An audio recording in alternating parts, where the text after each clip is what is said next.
महाराज जी, आज जैसे आप कहते हैं कि भजन मार्ग, भक्ति का उद्देश्य है कि प्रभु का अगर हम पास जाएंगे, या अभी तामसिक भोजन भी हो रहा है महाराज जी, फिर हम वही बात कर रहे हैं, और उसके साथ भक्ति भी। मंगलवार को हम अब प्रभु के आगे हमारी आराधना करेंगे, कामनाओं की पूर्ति हो। पूर्ति। अगर उद्देश्य भगवत प्राप्ति हो, उद्देश्य ही पता लेकिन नहीं है महाराज हाँ, जी। लेकिन हम कह रहे हैं कि अगर हमें कामना की भी पूर्ति चाहिए, हम जो कामना की पूर्ति चाहते हैं उसमें पाप आचरण बाधा पहुंचाएंगे तो हमको गलत आचरण छोड़ने पड़ेंगे। पाप का फल संकट है, पाप का फल दुख है, पाप का फल विपत्ति है। यदि आप मुर्गा खाते हो तो पाप कर रहे हो, और वो पाप आपकी कामनाओं को पूर्ण नहीं होने देगा। चाहे राम जी के पास जाओ, चाहे हनुमान जी के पास जाओ, जहां भी जाओगे जीवों की हिंसा करते हो, गंदा आचरण करते हो, गंदा भोजन पाते हो, जीवों को दुख देते हो, तो भगवान प्रसन्न नहीं होने वाले। घर में पवित्र आचरण करो, पवित्र भोजन पाओ, और आप किसी मंदिर न जाओ और नाम जप करो, तुम्हारे घर में भगवान आ जाएंगे। हरि व्यापक सर्वत्र समाना,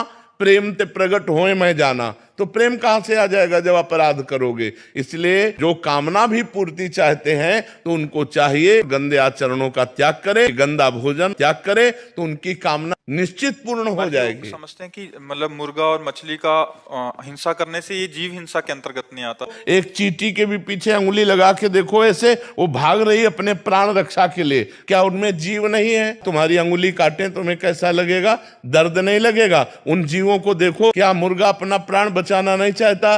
क्या पशु पक्षी प्राण बचाना नहीं चाहते? वो परमात्मा का तीन कार्य है, सृष्टि पालन करना, सृष्टि रचना और सृष्टि का संहार करना। वो भी अपने आप में लय कर लेता है। और जिनको ये है कि अगर हम खाएंगे नहीं तो सृष्टि बढ़ जाएगी, तुम्हारा बैलेंस जब परमात्मा बनाएगा तो तुम्हारे होश उड़ जाएंगे। वो प्रलयंकारी परमात्मा है, वो काल का भी काल है, वो महाकाल है। और जिनको ये है कि अगर हम खाएंगे नहीं तो सृष्टि बढ़ जाएगी, तो तुम अपने बैलेंस की चिंता करो। सृष्टि का बैलेंस बनाना उसका कार्य है, हमारा कार्य नहीं है। हमारा कार्य है उसकी आज्ञा के अनुसार चलना। हम मनुष्य, हम राक्षस नहीं है। हमें सबसे प्रार्थना है कि मांस, अंडा, पराई स्त्री से व्यभिचार, मदिरा, इनका त्याग करो तो तुम्हारा जीवन सुखमय हो जाएगा।